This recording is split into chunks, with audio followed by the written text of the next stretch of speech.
Bonjour à tous. Moi, c'est mon premier FOBD. Comment ça marche? Donc là, on va parler open source sur le projet PrestaShop, sur ce qu'on appelle le core chez nous. Et on va présenter la roadmap de la V9, sachant que la 8.1 va bientôt sortir. Et ça, c'est ce que va faire la team PrestaShop. Sachant que c'est un projet open source, vous êtes tous et toutes les bienvenus pour aussi contribuer à cette V9.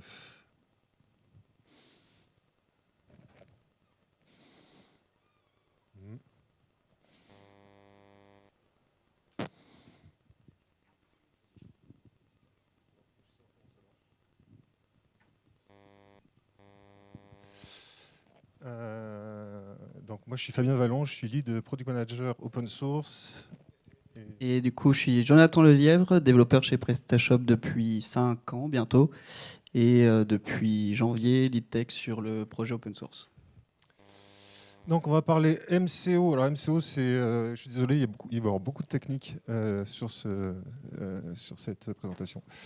Tout ce qui est framework et architecture, la migration de pages et autres, les API et les BO API et plus encore. Donc, côté framework, partie 1, adieu PHP 7, PHP 8.1, PHP 8.2 et Symfony 5.4. Dans une première étape, il y a tout un tas de dépendances qui viennent avec chez PrestaShop. Du coup, il y a quand même pas mal de framework PHP. À noter SwiftMailer qui n'est plus du tout maintenu. On est passé déjà, enfin on va passer à Symfony Mailer. Bon, les autres vous ne les connaissez peut-être pas tous, mais il y a notamment API Platform qui est aussi très intéressant. Ceux qui suivent la branche développe, ça devrait déjà être effectif dans une semaine, c'est quasiment fait. Hein. Symfony 5.4, ça a été mergé il y a 2 semaines, SwiftMailer la semaine dernière, donc la plupart des dépendances là ont déjà été mises à jour sur la branche développe.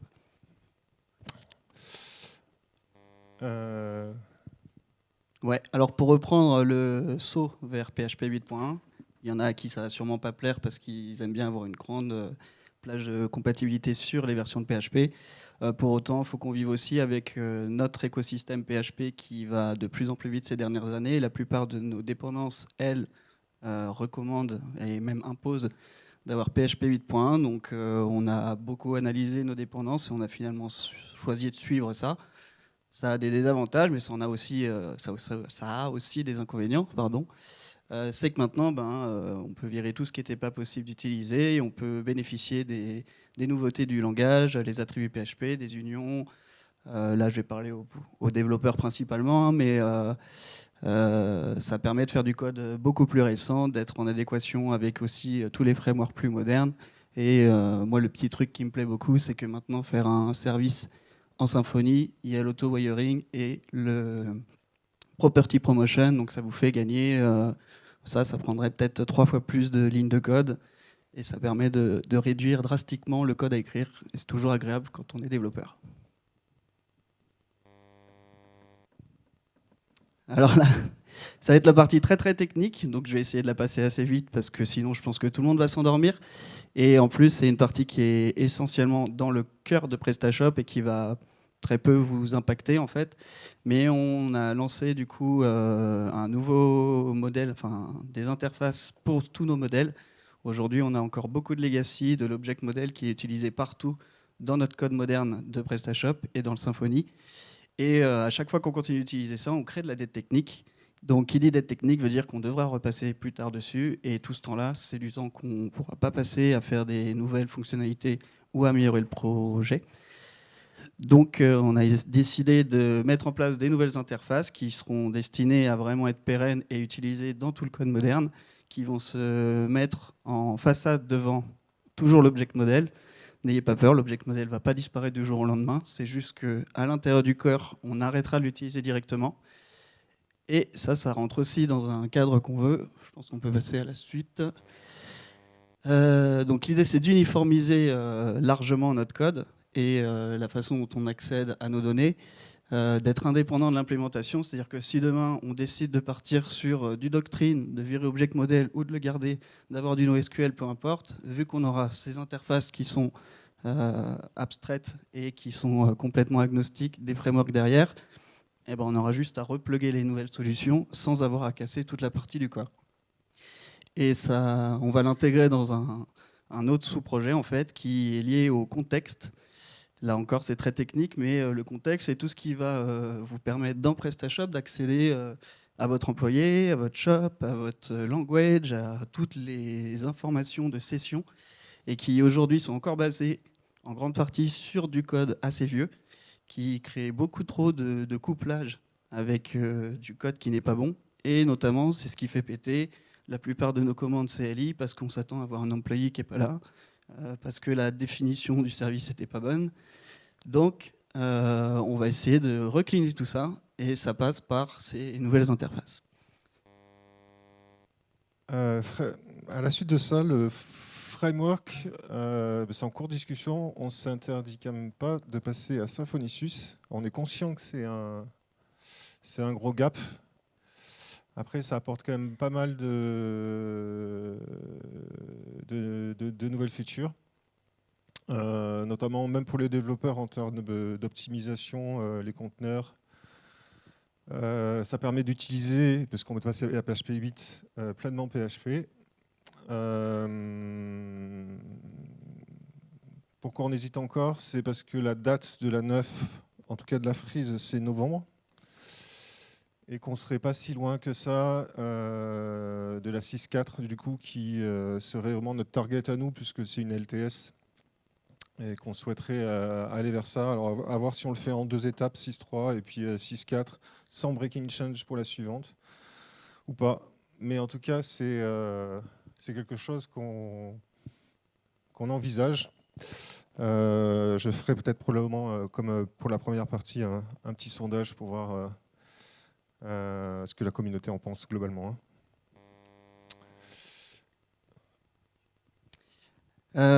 Autre fonctionnalité qui va être très expérimentale, mais dans la 9, on commence à anticiper le passage de Symfony dans le front.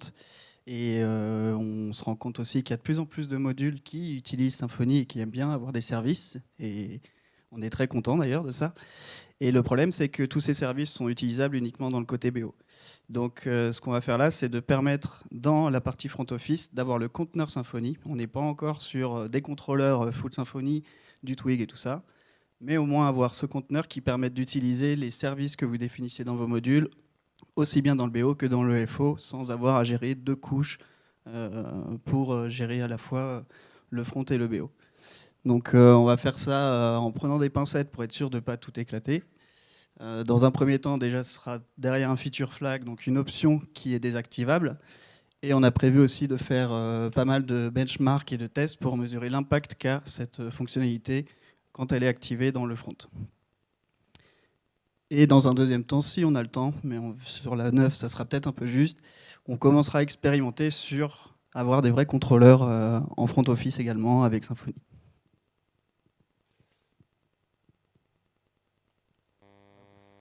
On va passer à la migration. Donc on a déjà beaucoup avancé sur la migration depuis la 1.6, 1.7 et la 8. Après l'order, après la page produit, un des gros chantiers, c'est les cart rules.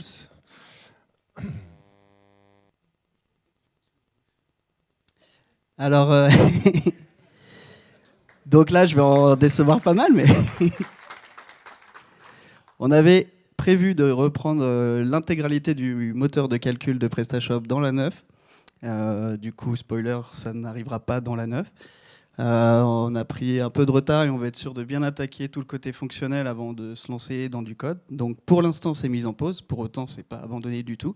C'est juste décalé. Et il est possible qu'on commence même pendant le cycle de vie de la 9.0. C'est juste que ça sera à la fin et ça ne sera pas utilisable tout de suite. Par contre, la partie BO qui permet d'éditer les cart rules, elle, est en cours de migration. Du coup, elle va suivre toutes les étapes qu'on a jusqu'ici, à savoir commandes CQRS qui seront bien testées pour apporter plus de stabilité sur cette page, migration vers Symfony évidemment, et une amélioration de l'ergonomie, puisque la page commence à être un peu vieillotte et il y a des trucs qui ne sont pas hyper clairs à utiliser. Donc c'est des petits exemples de maquettes pour que vous voyez en gros. Avant on avait beaucoup ce module qui permettait d'aller de gauche à droite pour sélectionner des éléments.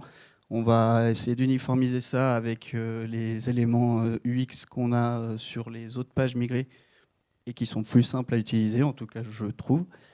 Il y a une autre slide après sur toute la sélection de product matching par rapport à des catégories. Là aussi, on va essayer d'améliorer la partie sélection, mais aussi comment on affiche ces règles produits qui ne sont pas très simples à comprendre, en essayant de mettre un peu plus de sens, à savoir quand vous créez des conditions, savoir si c'est des ou, des et, en fonction de tous ces blocs-là.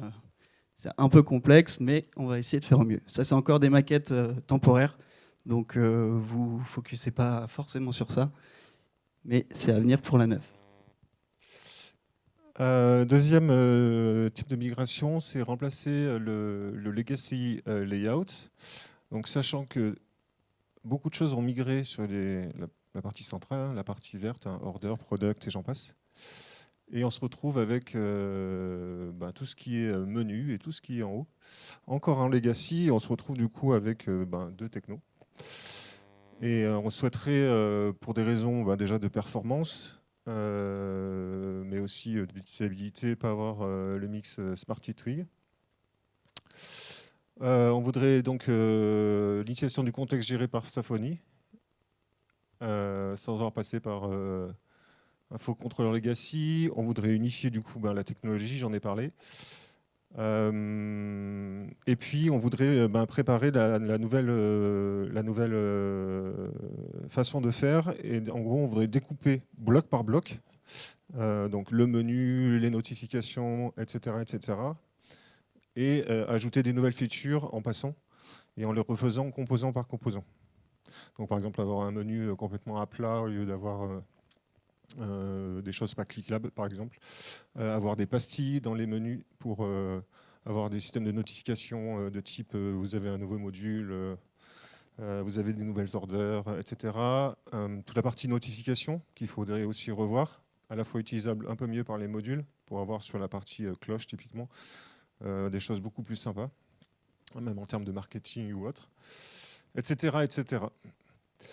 Et puis permettre la gestion de l'authentification par Symfony, sachant que l'authentification est aussi du legacy. Ça ne passera peut-être pas pour la 9, j'en parlerai tout à l'heure. On hésite encore à y aller parce que c'est un gros chantier.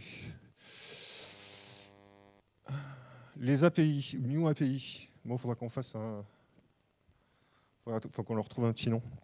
On va changer les API du BO. Alors, ça sera caché, encore une fois, derrière un feature flag. Donc, vos anciennes API, enfin, les anciennes API, vont rester encore quelques versions, mais les nouvelles arrivent. Donc, quel est l'objectif pour la MVP qu'on espère sortir cet été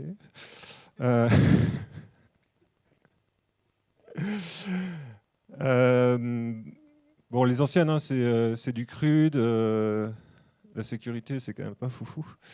On va passer sur un système OAuth, à la Slack, à la GitHub, avec des gestions de scope. Donc, on aura un serveur OAuth, un serveur de gestion de ressources et des scopes qu'on pourra définir.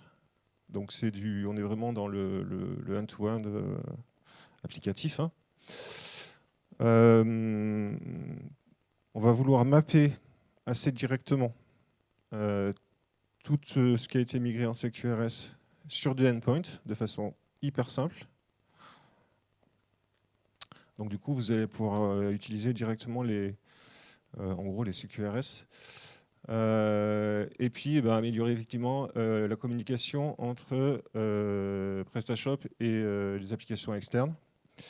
Donc reposant sur ces nouvelles API auxquelles il faut donc trouver un nom. Donc on a fini, non, on n'a pas tout à fait fini, mais l'authentification serveur et le resource management, c'est déjà sur Develop. La facilitation du CQRS endpoint,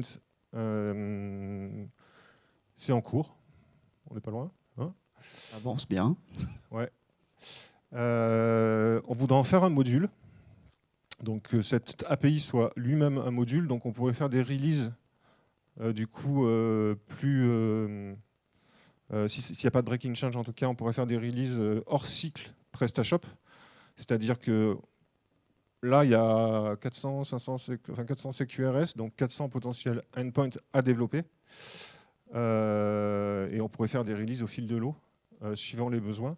Et ce qu'on voudrait réaliser surtout, c'est avoir des beaux tutoriels également pour que chacun puisse facilement pouvoir développer les endpoints basés sur les CQRS. Ce qu'on a prévu aussi également, c'est pouvoir utiliser autre chose que nos serveurs d'authentification interne qu'on va fournir.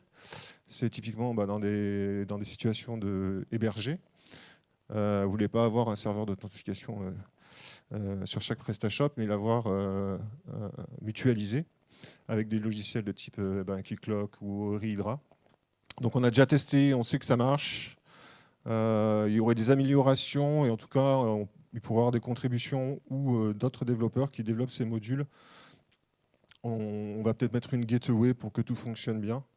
Mais pour ceux qui ont ou qui veulent avoir des grosses infrastructures et qui ne veulent pas avoir un serveur d'authentification sur chaque PrestaShop, on s'est bien laissé l'option.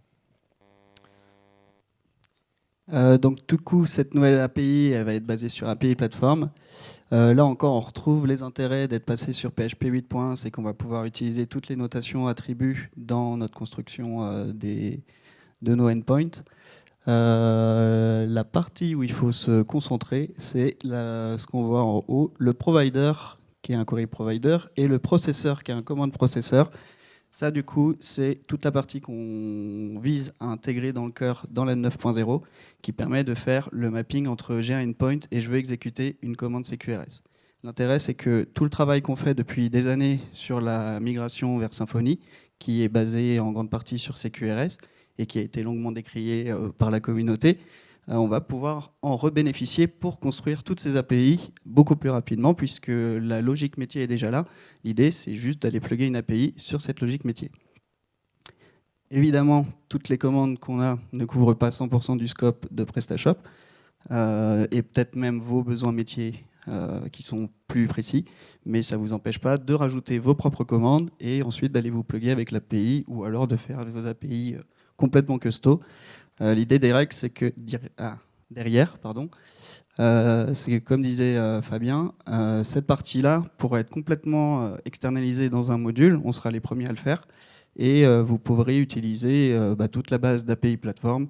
Là, on a un mapping qui est fait sur des attributs, mais si vous voulez utiliser du YAML, ça sera possible aussi. On a fait des POC aussi pour essayer d'offrir un maximum de possibilités aux développeurs pour bénéficier de tout ce que API Platform propose déjà. Alors, appel à la communauté, donc on a quelque chose comme 300-400 CQRS. Ces endpoints, en soi, ça va être relativement simple de les développer, puisque c'est du mapping de CQRS et on va beaucoup pré-mâcher le travail. On va faire donc, je vous ai dit, des beaux tutoriaux. L'idée, c'est pour chacun de vos besoins, pouvoir implémenter ces endpoints et contribuer sur l'architecture la nouvelle architecture qu'on a faite à la création de ces endpoints.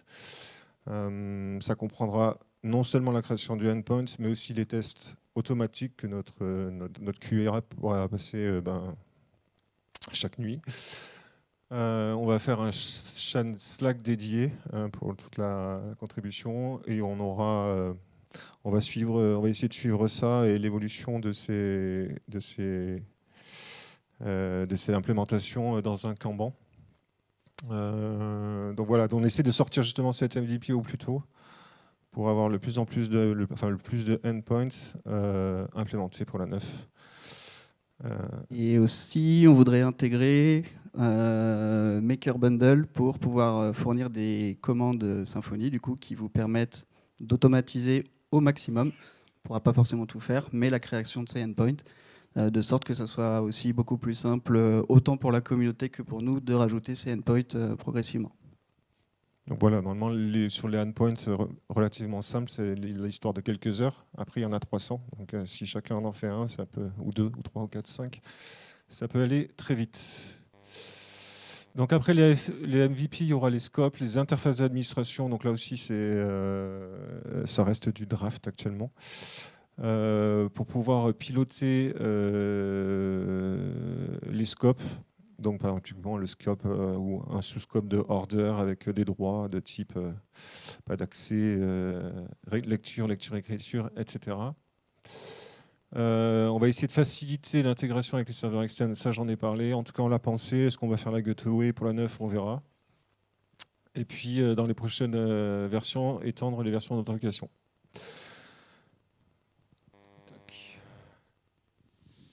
Donc ça, c'était pour la 9. Est-ce qu'on aura de la place de faire autre chose? Je ne sais pas. Mais en tout cas, on s'y prépare. Donc il y a Hummingbird qui devrait sortir. Hummingbird, c'est le nouveau thème du front office. Donc il devrait sortir même avant la 9, on l'espère. Après, il y a des petits soucis de compatibilité avec Bootstrap, mais voilà, c'est quelque chose quand même qui est beaucoup plus clean que le classique et qui peut servir de base beaucoup plus saine pour développer des thèmes. Un gros sujet, la gestion des modules et des upgrades chez PrestaShop. On a passé pas mal de temps à identifier vraiment tous les pains qu'il y avait autour de ça. Et il y en a beaucoup. Tant en termes de dépendance, en termes d'interdépendance entre modules, en termes de problèmes de compatibilité, de choses qui peuvent faire casser la boutique, les overrides &co.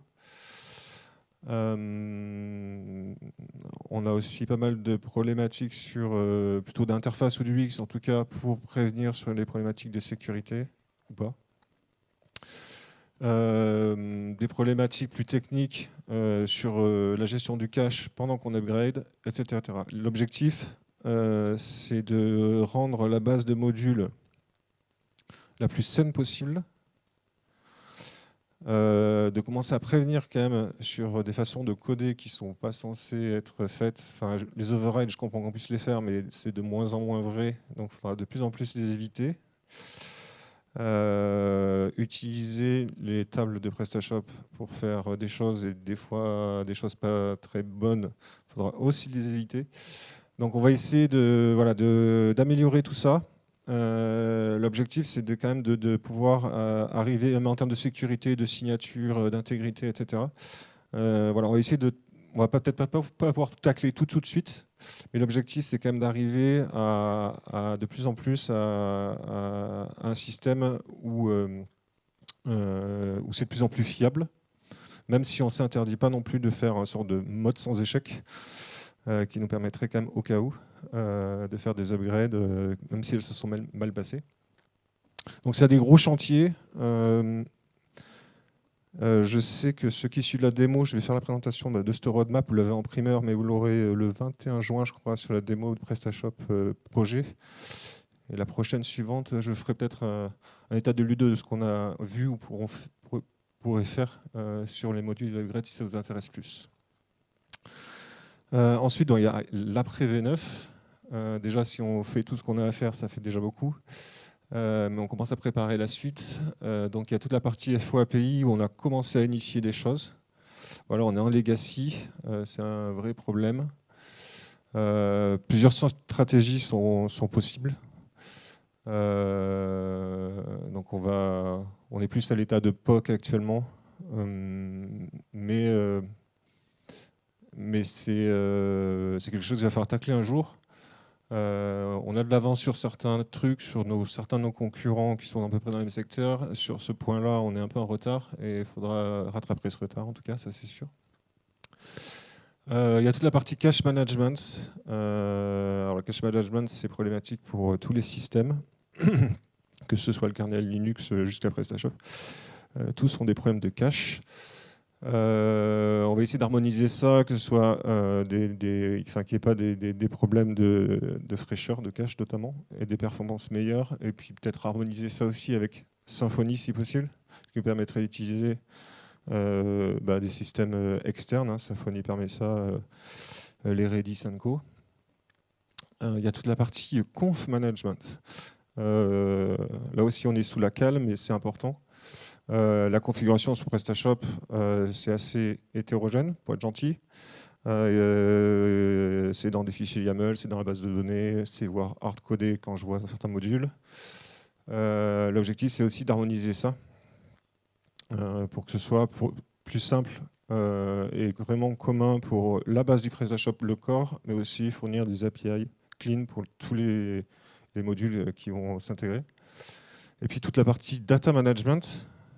Donc data management, ça reprend plusieurs choses. Il y a dans tout ce qui est gestion des images, gestion des manuels, etc. Tout ça est aussi assez hétérogène. Et on voudrait améliorer ces systèmes-là pour éventuellement pouvoir le mettre sur d'autres systèmes distribués, les Amazon S3 ou autres. Et il y a toute la partie aussi data management que sont les modules, comment on les distribue sur des architectures qui sont beaucoup plus grosses et sur plusieurs serveurs. L'authentification via Symfony, tu dois en parler un petit peu. Ouais. Ce que je vous parlais tout à l'heure à propos du Symfony Layout et de l'unification, c'est un prérequis pour faire ça. L'idée, c'est qu'une fois qu'on a vraiment Symfony qui pilote l'ensemble des pages, y compris les pages legacy, quand vous voyez le petit schéma où toute la partie en haut et à gauche est gérée par du legacy, une fois que ça, c'est entièrement géré par Symfony et qu'on a une uniformité sur toutes nos pages, on va pouvoir attaquer le fait de s'authentifier et de gérer toute la session par Symfony. Et une fois qu'on a ça, ça nous permet également de bénéficier de tous les bundles qui sont liés à l'authentification dans Symfony pour faire de l'authentification par SSO, par Google, par peu importe en fait. Et du coup, je pense que ça ouvrira pas mal de portes aussi, pas mal d'autres use cases pour des marchands. Je crois que c'est le dernier point. Il y a le design system. PrestaShop a commencé un nouveau design system, à la fois pour ses propres modules qu'ils vendent eux-mêmes, même sur sur add-ons, sur leur site institutionnel, on va dire. L'idée, c'est qu'à terme, ça puisse atterrir aussi dans le back-office. Donc, il a été rendu public, je crois, la semaine dernière. Donc il est loin d'être complet. Tout est à peu près décrit, mais en termes de composants, on est à une vingtaine actuellement, sur la cinquantaine que doit comprendre PrestaShop, le back-office, et ses 143 pages.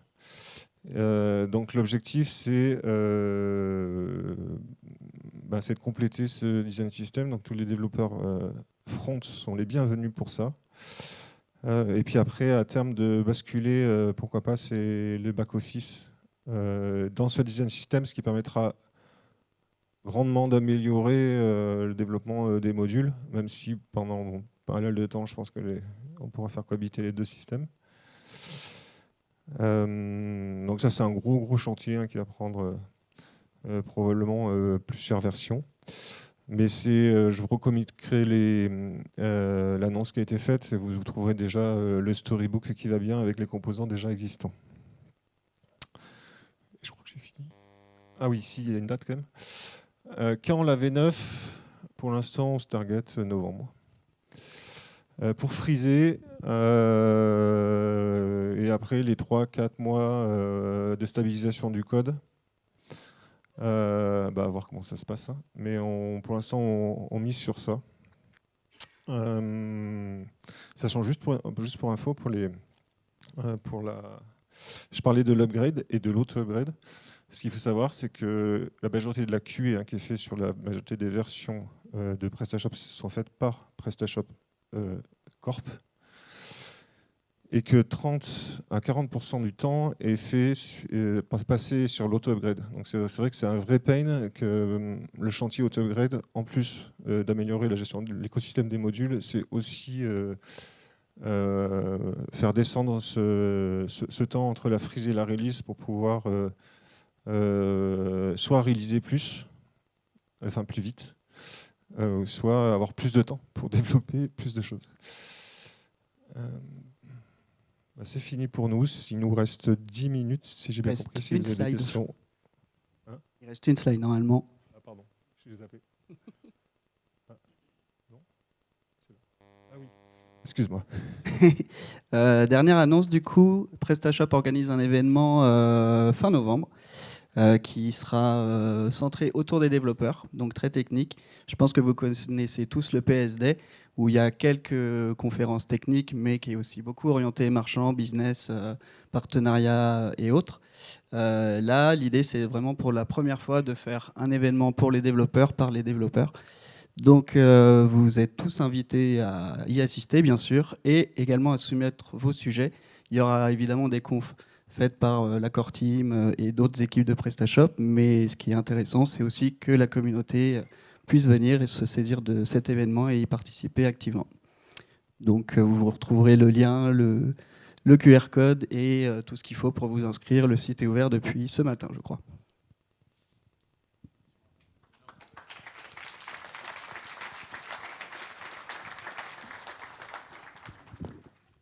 Je voudrais remercier l'équipe PrestaShop d'avoir gardé cette exclusivité pour le FOB Day, parce que ça fait quand même quelques semaines qu'ils sont au courant, donc ils nous ont gardé ça. Merci beaucoup à vous. Et moi, j'aurais une première question. On a beaucoup d'agences petites, grandes, de freelance, etc. Comment on peut les impliquer plus pour les faire contribuer plus à ce que tout ceci avance encore plus vite pour l'ensemble de l'écosystème, puisqu'on est vraiment dépendant de tout ça? C'est juste pour déjà rappeler que c'est un projet open source et que, comme tout projet open source, l'objectif, c'est que chacun nourrisse ce pot commun qui est en gros notre bien à tous et qui permet à chacun de faire son business au-dessus. Et cet écosystème ne fonctionne que si l'écosystème qui fait du business fonctionne et si le projet fonctionne. Et il est très important que chacun puisse faire grandir cet écosystème pour que tout soit sain, à la fois pour le business et pour les marchands, globalement. Parce que avoir un bon back-office, une bonne plateforme stable, avoir une plateforme agréable à développer pour les modules ou pour ceux qui font des éditions custom, etc., ça va nourrir le business et ça va nourrir l'ensemble de l'écosystème et donc de votre business. Donc c'est important et c'est comme ça que fonctionnent globalement tous les projets open source et qui sont leaders de leur marché. On prendra Linux pour le plus connu, mais il y en a tant d'autres. Donc voilà, il est important de faire ça. Nous, on est toujours ouvert sur Slack. Ce qu'on va essayer aussi de faire, parce que je sais que c'est un pain régulier qu'on nous demande, c'est de ceux qui contribuent à avoir plus de visibilité sur leur PR. Donc on va bientôt ouvrir une sorte de Kanban où vous allez pouvoir suivre l'ensemble des PR que vous soumettez. Et puis nous aussi, on pense à chaque fois qu'on fait quelque chose en PrestaShop, on le fait pour le Web API, mais on va essayer de le faire pour le reste, c'est de décomplexifier un petit peu PrestaShop, faire des mini-projets type les Web API, où la montée en compétence est quand même beaucoup plus simple, un peu pré-mâcher le travail, où chacun puisse intégrer, faire le pas et voir que ça fonctionne comme ça. Donc voilà, vous êtes les bienvenus, les Slacks sont évidemment ouverts, et puis on va essayer aussi de communiquer peut-être un petit peu mieux. Mais voilà. Et je rajouterais que vous pouvez aussi nous aider à finir la migration vers Symfony. Je crois qu'on a Louis Autier qui est dans la salle et qui a participé à une des pages. Donc c'est entre guillemets possible pour tout le monde. Je suis conscient que le gap pour s'y mettre peut être un peu compliqué, mais on vous attend sur le Slack s'il y a des questions et on vous aidera avec plaisir pour nous aider. Moi, j'avais une question liée à la sécurité pour faire le lien avec ce qu'on a vu ce matin. Donc, on a vu qu'il y a de plus en plus d'attaques qui étaient liées à du SQL injection, etc. Donc, en passant sur Symfony, on va quand même mitiger pas mal de choses, que Symfony fait le boulot à notre place. Mais il risque d'y avoir encore pas mal d'attaques. Est-ce que vous avez prévu des sortes de sécurisation de PrestaShop, genre un pare-feu applicatif qui sera intégré, qui vérifierait 2-3 URL avec des trucs classiques ou qui mitigerait un peu encore le SQL le mieux que ça? Alors, par rapport aux attaques, on a quand même un programme de bug bounty qui est en cours depuis plusieurs années, où on nous remonte régulièrement des failles qu'on corrige le plus rapidement possible. Il y a Symfony qui va nous aider aussi. Je sais que Vincent a soumis un peu plus tôt aussi l'idée de rajouter la possibilité d'éditer les CSP ou des headers, des choses comme ça qui permettraient de sécuriser. C'est un truc qui est dans les tiroirs qu'on va essayer de prioriser, mais qui pourrait peut-être aider. Ouais. Parce que je parle vraiment plus on va dire des modules développés par des gens moins consciencieux que des équipes professionnelles et qui du coup vont laisser passer plus de bugs. Parce que j'ai confiance dans les équipes de PrestaShop, mais le module, il y a un écosystème assez vaste et c'est surtout ceux-là qu'il faudrait protéger éventuellement à leur place s'ils ne sont pas férus. Par rapport au module, je crois qu'il y a Dimitri qui est là. La partie add-ons bosse actuellement sur détecter pas mal de failles de sécurité pour les remonter vers les éditeurs de modules, parce que ça, du coup, c'est pas nous qui le gérons, qui pouvons le maîtriser. Et vas-y. Tout à fait. Oui, du coup, on travaille beaucoup avec FOP, avec notamment, et je remercie beaucoup Clotaire et Vincent de TouchWeb. Je suis Dimitri, Head of Solution Engineering chez PrestaShop, notamment en charge de la sécurité des modules sur add-ons. Donc depuis la fin d'année, on travaille beaucoup avec Vincent, Clotaire et toutes les équipes de FOP sur ces sujets sécurité. On vient d'investir massivement dans notamment un logiciel d'analyse de code statique et dynamique qu'on est en train de mettre en place et qu'on fera tourner sur tout le catalogue. On traite toutes les CVE qui sont remontées par la cellule sécurité de FOP. Donc ça, c'est plus un travail qu'il y a à faire du côté de la société PrestaShop par rapport à ce qu'on distribue sur la marketplace que dans le core, même s'il y a des choses qui peuvent être faites dans le core. Voilà. Et il y a aussi tout un travail de sensibilisation des marchands à la sécurité, parce qu'on sait que même si le module il est corrigé et mis à jour sur add-ons, le marchand probablement il ne fera pas la mise à jour. Donc on a tout un travail d'éducation sur faire les mises à jour. On a un travail côté core et côté PrestaShop pour mieux mettre en avant les mises à jour de sécurité, les différencier des mises à jour actuelles qui sont toutes bleues, peut-être avec une page dédiée, des notifications dynamiques pour prévenir des mises à jour de sécurité et de l'importance de les faire. Donc voilà, il y a plusieurs aspects, mais on y travaille. Et pas que dans le corps du coup.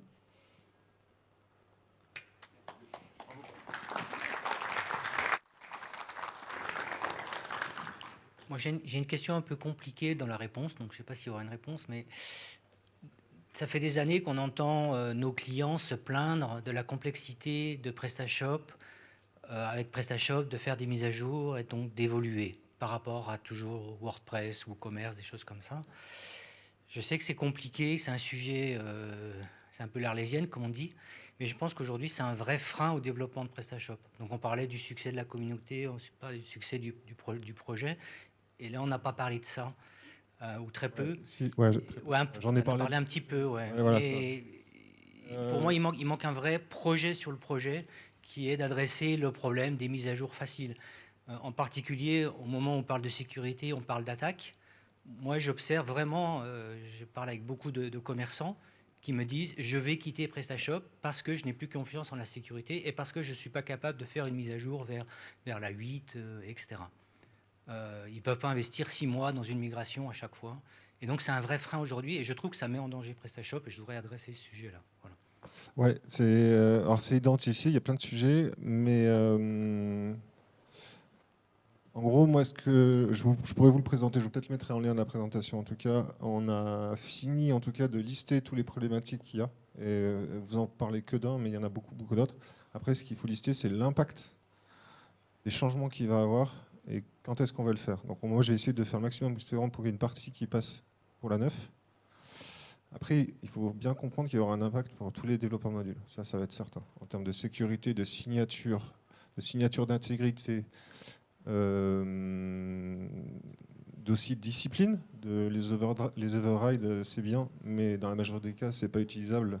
Il ne doit pas être utilisé, etc. etc. Donc il faut bien mesurer tout ça, parce qu'il y a PrestaShop, ce que nous on peut faire, et on va essayer d'en faire le maximum effectivement, pour arriver en tout cas à la cible que vous citez. Mais il ne faut pas oublier que ça va avoir un impact assez fort quand même pour tout développeur de module, parce qu'on va on va changer un peu les règles, hein. Ça c'est sûr. Voilà. Parce qu'en soi, le corps, si on prend un corps tout simple, donc on le teste beaucoup sur la QA, ça, on prend le corps, ce qui rajoute de l'instabilité, c'est pas le corps lui-même qui fonctionne globalement quand on fait un upgrade et tout ça. C'est vraiment dès qu'on commence à rajouter des modules incompatibles entre eux, etc. Que là, ça rajoute de l'instabilité. Sur ça, C'est vraiment ça sur ça qu'il faut travailler. Sur ça, on a des nouveautés qui arrivent côté add-ons, notamment sur toute la partie override qui n'est pas faite pour être distribuée, où on va probablement dans l'année interdire les overrides dans les nouveaux modules, faire une analyse de tous les modules qui utilisent des overrides, parce que s'ils utilisent des overrides, c'est peut-être qu'il y a des parties du corps qui ne sont pas extensibles. Je pense notamment aux factures, etc., à tous les fichiers PDF où il y a besoin de faire un override. Et du coup, on contribuera, nous, en interne, et probablement la communauté, pour améliorer le corps, mais ça va prendre du temps. Et on contrôlera les modules existants sur leurs overrides et on alertera les marchands s'ils ont un override présent sur leur boutique et qu'ils essaient d'installer un module qui a le même override, de dire attention, il y aura un problème. Donc, parce que c'est une des principales sources d'incompatibilité au moment des mises à jour. J'ai une question. Par rapport aux overrides, il y a un moyen de remonter cette info dans la fiche technique des modules sur add-ons? Ouais, il y a déjà l'info, mais c'est juste oui/non dans la partie spec, donc c'est pas très clair. Là, ce qu'on fait, c'est que maintenant, dès qu'un module est soumis, on enregistre toute la liste de notre côté et on va rendre publique cette liste. Alors, on fera pas, il y aura sûrement un CTA pour afficher la liste complète pour pas faire peur à tous les marchands, mais il y aura une explication de pourquoi c'est dangereux et qu'il faut le faire en maîtrise d'installer un module qui utilise des overrides. Et on préviendra bien sûr la personne qui contribue, qui soumet le module, qu'elle utilise des overrides et que c'est peut-être pas la meilleure façon de faire, sauf si elle n'a pas le choix. Une dernière question. Bonjour, est-ce que vous avez prévu des choses sur l'harmonisation des modules de transporteurs? Shipping. Je suis désolé, je l'ai dépriorisé. Je l'ai dépriorisé, shipping. C'était un peu cart rules. Enfin voilà, il y avait d'autres sujets. Et oui, je l'ai dépriorisé.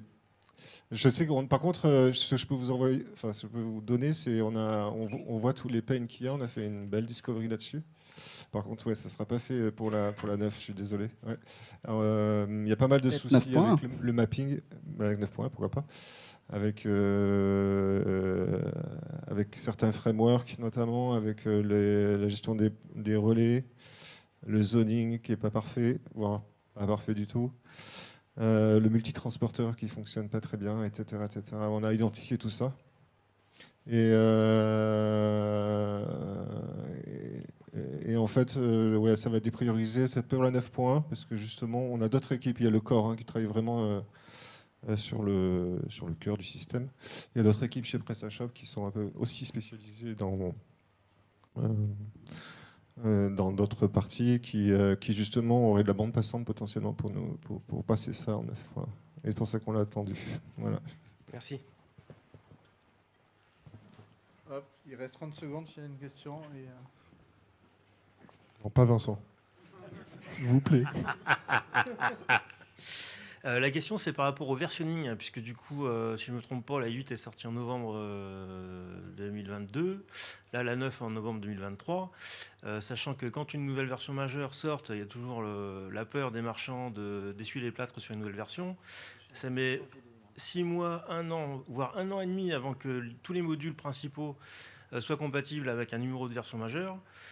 Du coup, là, on va se retrouver avec une version 9 majeure avant même que tous les modules principaux, il y en a dans la salle, soient compatibles avec la 8. Du coup, comment est-ce qu'on peut gérer ça au mieux?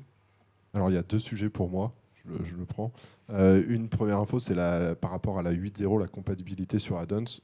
Tout module non compatible avant le 14 septembre, donc 6 mois après la release de la version 8.0 sur prestashop.com, parce que c'est pas lié à l'open source. 6 mois après, s'il n'est pas compatible, il sera mis en ligne. Il y aura peut-être une petite latence d'1 ou 2 semaines, mais en gros, fin septembre, un module pas compatible sera mis en ligne, hors module partenaire, où là, on est lié à des contrats et on n'a pas forcément de délai pour les obliger, et on y travaille avec notre équipe légale et en ce moment, je fais des calls avec beaucoup de partenaires pour les contraindre un peu comme je peux pour qu'ils fassent la mise à jour. Et ceux qui me disent que c'est prévu pour plus tard, qu'ils soient déjà à jour au moins sur 9.0 quand ça sortira et qu'on ne réattende pas 1 an pour avoir ça. Je pense notamment au module transporteur. Ok, merci.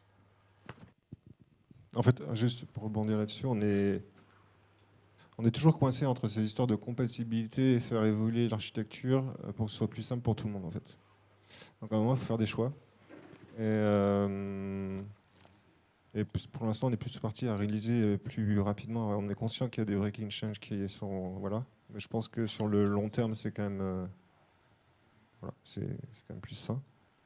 Après, rien n'empêche un marchand technique, c'est vrai qu'il va falloir qu'il se débrouille tout seul. Après, voilà, les agences, l'édition PrestaShop ou autres, ou celles qui sont sur EVH, etc., sont là aussi pour faire leurs propres éditions avec des choses plus packagées et sous contrôle par-dessus. Mais c'est vrai que ouais, si on pas faire de break-in chain, et pourtant on a les feature flags un peu partout, hein, donc voilà, on essaie de ne pas tout casser. Après, quand on saute sur Symfony 6 par exemple, oui, ben oui, là, ça pique. Mais vu l'accélération du délai du projet open source, il faut peut-être qu'on revoie la règle des 6 mois et qu'on la réduise à 3-4 mois. Parce que sinon 6 mois, ça veut dire qu'on leur laisse le temps que la prochaine version sorte plus ou moins pour que le module soit joint avec la précédente, ça colle plus trop. Donc il va falloir peut-être qu'on s'aligne aussi sur nos règles sur Addons par rapport à ça. Merci. Merci beaucoup.